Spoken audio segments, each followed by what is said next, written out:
আচ্ছা পার্বতী, আয়, তোর কথা তো শোনাই হয়নি। বলছি তোর যখন বিয়ে হবে, তা বিয়ের পর তুই তোর স্বামীর জন্য কি কি করবি?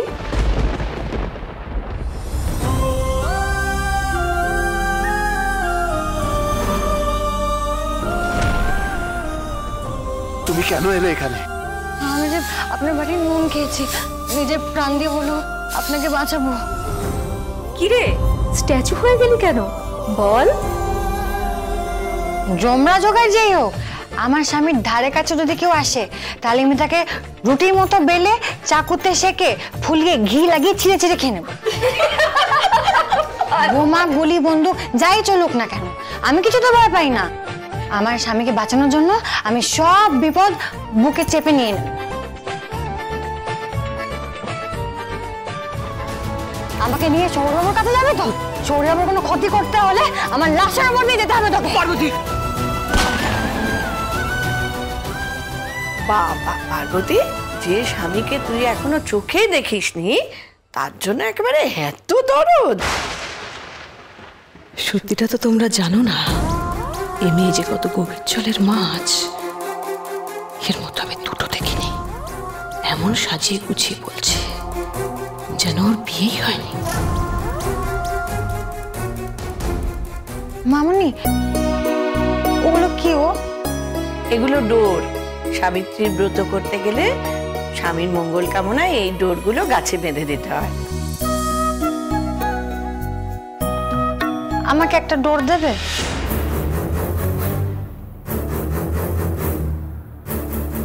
তুই ডোর চাইছিস কেন? তোর তো বিয়েই হয়নি রে।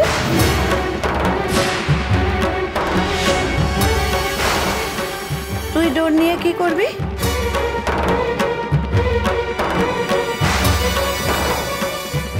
মম, পার্বতী কিন্তু ভীষণ ইনোসেন্ট, খুব কিউটও, দেখেছো? এখন থেকেই ওর হবু বরের জন্য ডোর চেয়ে রাখছে। কিরে পার্বতী, আমাদের সবাইকে সাবিত্রী ব্রত করতে দেখে তোরও বিয়ে করার ইচ্ছা হয়েছে, তাই তো? কি ঠিক ধরেছি না বল? তুই একটা কাজ কর, বুঝলি? তুই না ওই 16 শুক্রবারের যে ব্রতটা হয় ওইটা কর। ওইটা করলে দেখবি তোর খুব শিগগিরই বিয়ে হয়ে যাবে, বুঝলি? এই না না না না, কোনো দরকার নেই। পার্বতীর ওই ব্রত টত করার কোনো দরকার নেই। ও সহজ সরল একটা মেয়ে, দেখবে ওর খুব ভালো একটা বর হবে।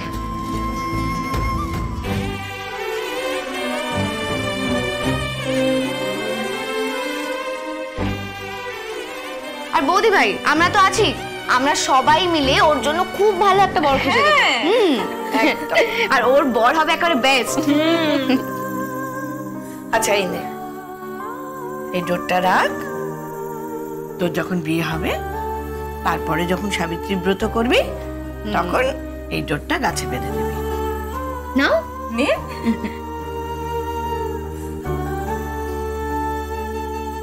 একে দিদিভাই, দিদিভাই তুমি আজকে একটা ভালো শাড়ি পরলে না কেন গো? একটু সাজলে না কেন? কেন? আমি কেন তোমাদের মতন ভালো শাড়ি পরবো, সাজবো? আমি কি তোমাদের মতন ব্রত করছি নাকি?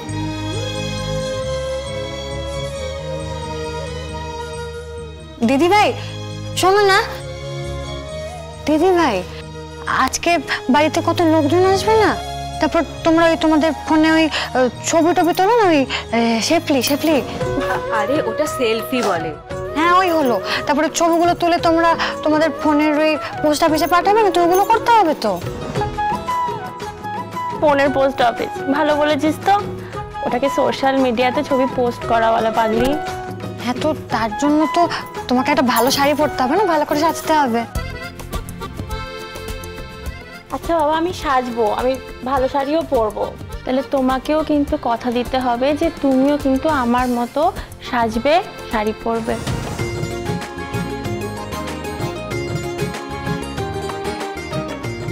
আর আমি তোমার জন্য একটা ভালো শাড়ি চুজ করে দেব, ঠিক আছে? তার সাথে তোমরা কিভাবে সাজবে সেই দায়িত্বটা কিন্তু আমার, ঠিক আছে? ডান? ডান বাবা ডান, ছেড়ে দিলাম দায়িত্ব।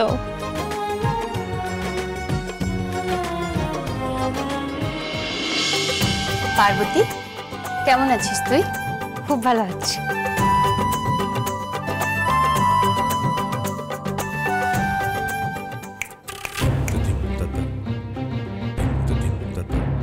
ওগুলো টেবিলে রেখে দাও, দেখো যেন নষ্ট না হয়।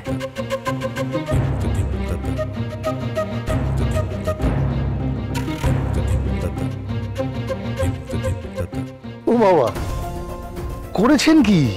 এত গিফট এনেছেন? এটা আমাদের ফ্যামিলি ট্র্যাডিশন। নাতনির শ্বশুর বাড়ি আসছি বলে কথা, খালি হাতে তো আসা যায় না। তাছাড়া সেটা ভালোও দেখায় না।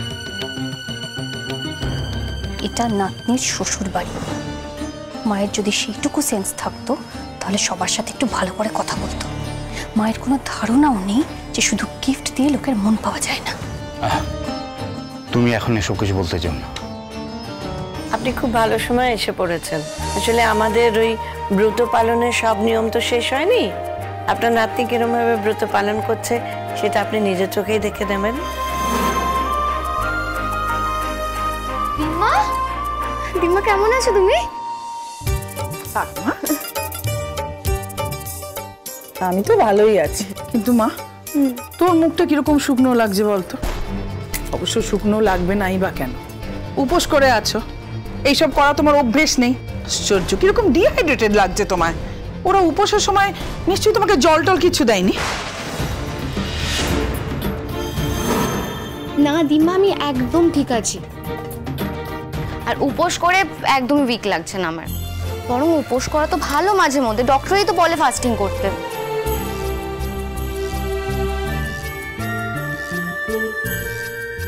এত গিফট, এটা কি আছে? গিফটগুলো খুলুন, আমি দেখবো। ওরে বাবা, এই দাঁড়াও দাঁড়াও, খোলা হবে, দাঁড়াও। ঠিক আছে, তোমাদের জন্য গিফট এনেছি, এদিকে এসো।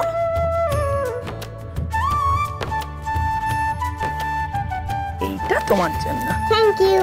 ওয়েলকাম।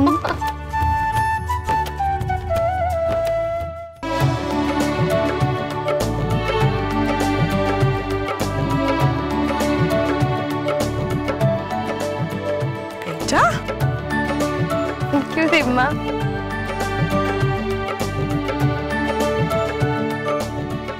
এটাও। কি গো, মা তো পার্বতীকে কোনো গিফট দিল না। মা তো বলেছিল যে পার্বতীর জন্য গিফট নিয়ে এসছে। আমি পার্বতীর জন্য গিফট কিনে আনছি। দাঁড়াও,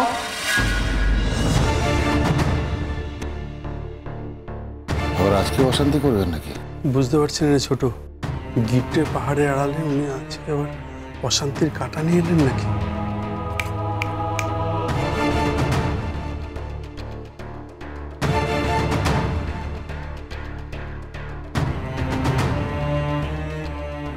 আচ্ছা তোমাদের এই পার্বতী ছাড়াও যে আরেকটি কাজের লোক আছে, সে কোথায়? ওনার মতলবটা কি? সুন্দর, সুন্দর। স্যার ডাকলেন? এদিকে এসো, এটা তোমার। Thank you.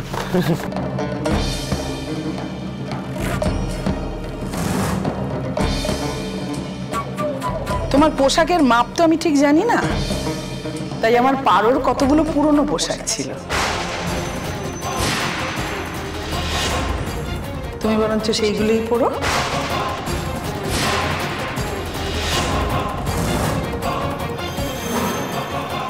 এই না,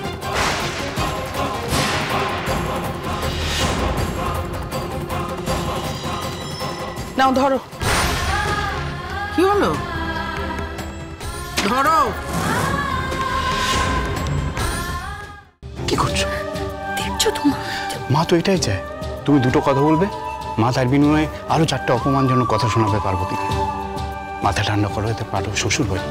আর হ্যাঁ, তুমি ভেবে বসো না যেন এগুলো আতিপাতি ড্রেস। এগুলো কিন্তু ডিজাইনার ড্রেস, কেমন? আর সেকেন্ড হ্যান্ড ড্রেস হলেও ওই গিফটগুলোর মতোই দাম। আর হ্যাঁ, ড্রাই ওয়াশ করা আছে, পরো, কেমন?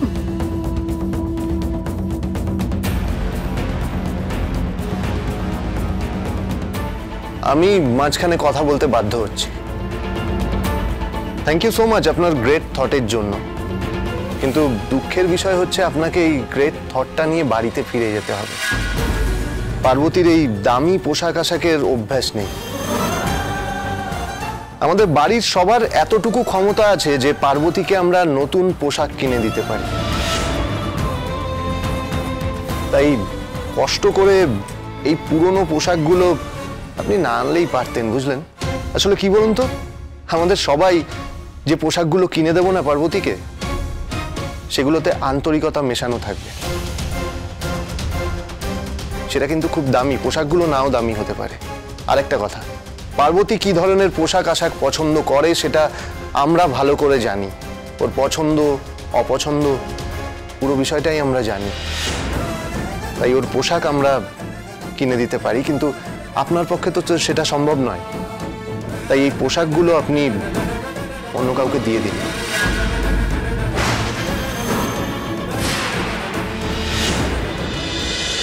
তুমি আশেপাশে থাকলে